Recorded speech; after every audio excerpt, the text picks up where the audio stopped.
Je m'appelle Jean-Louis Dupont, je jouais talonneur. J'ai joué au Racing en 76-77, j'avais 20 ans et j'ai été international junior avec Beaumont de Lomagne. Et ça m'a permis de jouer au Racing et je me suis régalé. J'ai souhaité de signer au bataillon de Joinville, de faire mon armée au bataillon de Joinville à Fontainebleau, parce que je sortais d'une école de rugby de Beaumont où on avait une très belle école de rugby. Et ensuite, je suis allé au Racing, j'ai rencontré Michel Debé au bataillon de Joinville, Michel Bernadin qui étaient les entraîneurs du Racing Club de France à l'époque et qui était super entraîneur. Et j'ai demandé de faire une mutation au Racing et puis je dormais à rue et Blé. Et après j'allais chez Gégène à la Petite Auberge. Et Gégène, c'était à l'époque là où il y a la Petite Auberge du Hameau maintenant, mais qui est toujours dans le même style. On s'entraînait 2 fois par semaine avec le Racing et après on s'entraînait toute la semaine avec le bataillon et le week-end on était libre pour aller jouer dans les clubs. Ah ben, le week-end on restait pour les soirées le soir, on jouait ensemble. Il y avait des joueurs comme Decré, Touzard, Chiarabini, Cordani, j'étais pas à l'armée avec eux. Je me souviens aussi de Marcel Maniaval aussi, qui a joué un petit peu avec moi à Agen. Donc il y avait une équipe vraiment sympa, on était intégrés comme si on était chez nous. On dormait à rue et Blé. La chose qui a changé, c'est qu'on n'avait pas d'argent, mais on était nourris, logés. On dormait à rue et Blé, on mangeait chez Gégène à la Petite Auberge, rue du Hameau. La première fois que j'ai dormi, là j'ai dormi avec Antoine Utizeria et Michel Utizeria. C'est-à-dire ces 2 Basques qui avaient signé, un était parti à Saint-Jean-de-Luz, je pense, et l'autre qui avait signé à Bagnères, avec Jean-François Gourdon. Et j'ai dormi avec eux, 2 Basques, je ne comprenais pas trop ce qu'ils me disaient parce qu'ils parlaient en basque. Puis il y avait un vilain orage. Et puis Antoine, il est allé voir le compteur, il a essayé, le courant était parti, il a essayé de le remettre en marche, il a mis un tournevis, il y a eu une étincelle, ça a failli tout exploser, la maison et tout. Et c'est vrai que j'ai dit c'est Paris, c'est beau Paris. Voilà. Moi j'ai rencontré des personnes super. Ah ben, les entraînements au bataillon, c'était un entraînement de très haute qualité, très moderne, avec des outils modernes aussi, parce qu'on faisait déjà de la musculation, on faisait de l'athlétisme, on faisait le lundi, quand on arrivait, il fallait faire au moins le marathon, des fois on en faisait 35 à 52 km. C'était très costaud comme entraînement. Et c'est vrai que l'année du travail qu'on a fait au bataillon, on n'avait pas trop de jus pour jouer, mais après ça a été positif pour les années qui ont suivi. C'est-à-dire que moi, sans connaître le bataillon de Joinville, je pense que je n'aurais pas pu jouer au haut niveau. Et je me souviens qu'on avait été à Saint-Claude, jouer un match qu'on avait perdu dans la boue. Il y avait un joueur qui s'appelait Grancé, il nous a passé 3 pénalités, c'est un ancien joueur de Lourdes qui avait été en équipe de France, il nous avait passé 3 pénalités. Et ils ont gagné le match et on n'avait pas été trop brillants. Et dans le train, on faisait un peu les andouilles. Et Roger Leroux, quand il m'a dit comme ça, enfin il nous a dit comme ça, quand on se comporte pas bien sur le terrain, on reste discipliné. Et un jour, je lui ai posé une question, pourquoi on met des cravates? Et il m'a dit, comme ça, avec beaucoup d'autorité, on met une cravate parce qu'on est tous égaux. Il ne faut pas qu'il y ait de riches et de pauvres. Avec une cravate, on est tous pareils. Oui, déjà la différence, les infrastructures, elles étaient quand même énormes, le Racing, parce que c'était au stade de Colombes, qui avait plein d'entraînements. Puis le stade de Colombes, c'était le stade où se jouaient les plus gros matchs de rugby, à Paris, l'équipe de France et tout, tournoi des 5 nations. C'est vrai que c'était impressionnant. Ouais. Pour moi, Paris, ça a été impressionnant. Même en étant agriculteur dans la Lomagne, quand je vais à Paris, rien que d'en parler, j'ai des frissons, je suis heureux parce que pour moi c'est la plus belle ville du monde, c'est la Tour Eiffel, c'est l'Arc de Triomphe, c'est les Champs-Élysées, c'est grandiose, même pour faire des études, pour faire des performances, c'est une ville pilote et mondialement. J'ai rencontré des gens du Sud-Ouest comme Michel Tafari, comme Thierry Rouirès, la Rouille, Jean-François Desclos, des Parisiens qui c'était vraiment remarquable que Jean-François, je dis toujours Jean-François parce qu'en garde des Lions, on ne se parlera pas pendant 6 mois, mais on va s'appeler, on va reparler du passé, on exagère à chaque fois, mais on exagère toujours un peu, hein. On en rajoute, hein, c'est normal un peu. Mais j'ai William Simuler, il y avait Duponchel aussi, comme un joueur que j'étais au bataillon avec Thierry Rouirès. Et on était 5, et moi. Un jour, on avait essayé d'acheter une voiture. Et c'était une Mercedes, je crois qu'on a eu un accident, mais Jean-François te le racontera mieux, mais on a eu un accident. Et après, cette voiture est tombée en panne en allant à Fontainebleau. Et alors j'ai appelé Michel Devé pour dire qu'on était on ne pouvait pas rentrer, comment on peut faire et tout. Alors, cette vieille Mercedes, c'était pas un cadeau. Et puis ils m'ont demandé où c'est que vous êtes. Alors moi j'ai vu Chili, M-I-N, c'est Chili Manzarek. Moi je leur ai dit Chilimen, je ne savais pas. Alors ça a fait le tour de la France. C'est cette petite histoire qui est sympathique, hein, qui reste un bon souvenir. On jouait souvent à Jambouin, parce qu'il y avait plus de monde, puis c'était plus rapproché de Paris. Voilà. Colombes, ça faisait loin, mais c'est vrai qu'on a que joué quelques matchs, mais on n'en a pas joué beaucoup. C'était Jambouin. Ben, j'ai des bons souvenirs, c'est-à-dire qu'on avait des matchs de haut niveau. Mais le mauvais souvenir, c'est qu'il n'y avait pas beaucoup de supporters. Par contre, j'ai des bons souvenirs.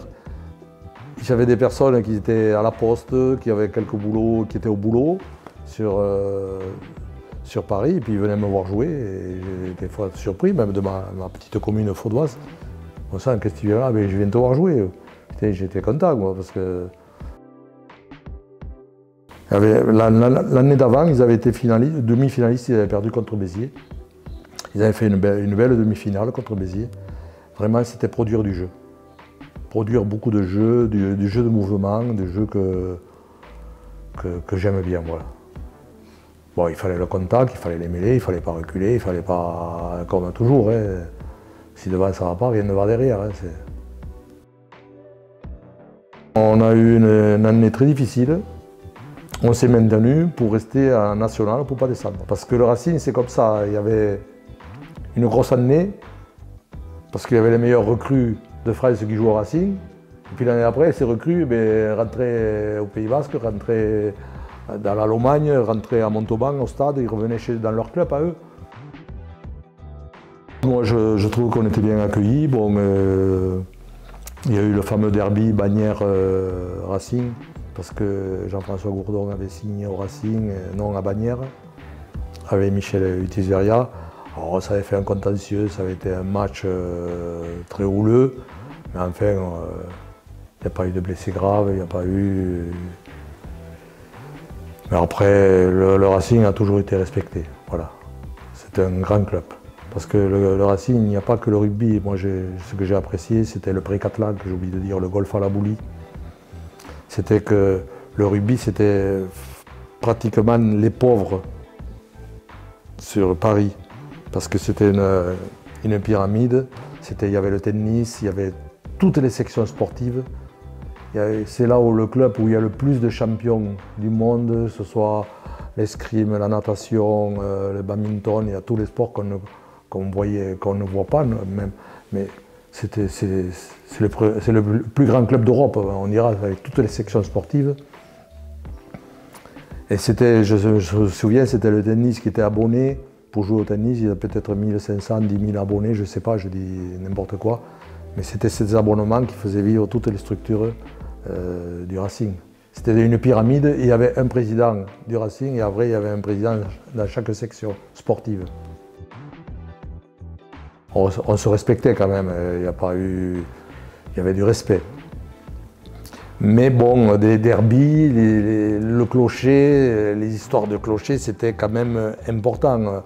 On allait jouer à Gedmont, où le Racing venait jouer à Beaumont-de-Lomagne avec une équipe solide de Beaumont, avec des piliers comme Trémini, Bergamasco, Pécolo, des deuxièmes lignes, une charnière comme Masbaro, Guillas. Ça faisait peur Et après, ils jouaient avec un fair play, avec une image, très belle image. Mais il y avait des clubs où ils auraient tué père et mère pour gagner le match chez eux. Et il n'y avait pas les arbitres de touche qui avaient le droit de lever le drapeau, il n'y avait pas la vidéo, il n'y avait pas la caméra pour dire celui-là il a filé un coup de pied à jour à terre. On pouvait se permettre n'importe quoi et c'était pas bien. Voilà. Maintenant c'est quand même cadenassé, même quand on voit du foot, la moindre faute, il n'y a pas but. On repart, même au rugby, il y a un essai, il y a un avant. Avant il était accordé, maintenant il n'y est pas. Bon, il y a le ralenti. Physiquement, on ne faisait pas moins de musculation, on était peut-être moins lourd. Après, sur le plan dynamique et tout, je ne vois pas vraiment. Les règles ne sont pas les mêmes. Il faut dire que les règles ne sont pas les mêmes.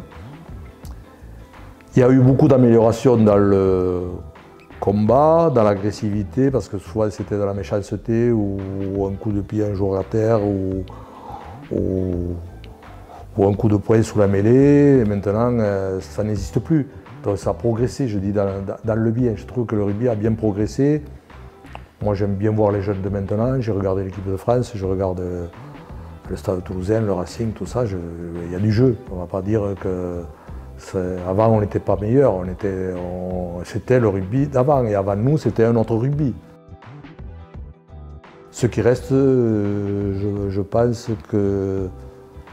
Les liens d'amitié, les liens de l'école de la vie, je pense que ça doit être la même chose, même si on dit qu'il y a beaucoup de joueurs étrangers.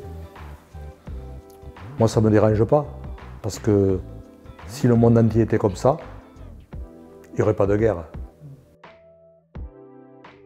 Mais j'ai failli rester au Racing, j'ai failli y rester, mais bon, après, j'avais l'amour d'être agriculteur. C'est pour ça que je suis revenu et que je suis allé à Agen. L'amour de mon métier, de la terre. Mais comme je dis tout à l'heure, comme je te disais avant de venir, j'aimerais vivre le jour à la campagne et la nuit à Paris. Ça me plaît beaucoup parce que c'est magnifique, même avec les lumières, Paris, c'est encore plus beau que le jour. Et bien déjà, les liens que j'ai eus, le président, c'était Roger Leroux, il y a eu Dachary. Il y a eu Jacques Viol comme éducateur aussi, que je me souviens, beaucoup de lui. Il y avait le père de Jean-François Desclos, sa mère aussi qui s'occupait du Racing, parce que c'était ma maman. Je dormais chez Jean-François plus souvent que j'étais le soir au Racing. Donc j'étais adopté, je dirais franchement, j'étais adopté chez Jean-François. Et c'est pour ça qu'on a gardé de grands liens énormes. C'est comme... Si c'était mon frère, et je pense que pour lui c'est pas la même chose, il t'en parlera. Et avec que j'étais complètement différent de lui. Moi je suis la campagne, je suis le terroir, et lui c'est l'homme qui est très réservé, mais aussi qu'on peut parler de tout. Il est phénoménal, Jean-François. Il y avait vachement plus d'équipes parce qu'il y avait 32 ou 42 équipes. Et après on jouait les 16e, les 8e, les quarts, les demi, les finales. Et à un moment donné, il y avait les 16e aller-retour. Oui, ça c'est vrai. Après, les clubs qui étaient durs, il n'y avait pas les moyens comme maintenant. Quand on allait au Creusot ou à Romans ou à Grenoble ou à Lyon, c'était des petits chemins. Il n'y avait pas de TGV. Et quand on rentrait de Nice, on mettait presque la nuit pour rentrer à Agen. Et après d'Agen, il fallait revenir ici. C'était pas... Il y avait le car, bon, après, on était habitués. Le soir, on profitait bien, on s'arrêtait, un bon resto. On se racontait des histoires dans le car, il y avait une bonne ambiance. L'ambiance du rugby a toujours été l'école de la vie. Quand je suis arrivé au Racing, si j'avais signé dans un autre club, on ne m'aurait pas voulu. Donc au Racing, ils m'ont adopté et j'ai joué.